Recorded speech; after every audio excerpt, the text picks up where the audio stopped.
Hey guys, in this video, I will show you how to fix ChatGPT payment method declined issue. Alright, so let's begin. So in order to fix the ChatGPT payment declined issue, you have to follow these steps. First, if you click on this upgrade button and then choose the option to upgrade, and if your payment is declined while upgrading your ChatGPT plan, double check the card details you entered. Make sure your card number, expiration date, CVV, and billing information are all correct, then try the payment again. If the issue continues, remove your current payment method and add it again. Sometimes re-entering your payment details can resolve temporary payment processing issues. Next, try using a different debit or credit card. In many cases, the problem is related to the card itself, such as bank restrictions, insufficient funds, or unsupported international transactions.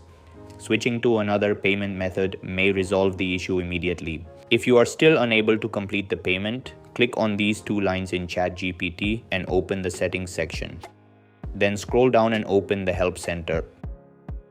From there, select the message or chat option to contact OpenAI support. Explain that your payment is being declined and provide the relevant details, such as the error message you are seeing and the payment method you are using. The support team can review your account and help identify the cause of the problem. And that's it. This is how you can fix ChatGPT payment method declined issue. That's all for this video. See you in the next one. Thanks.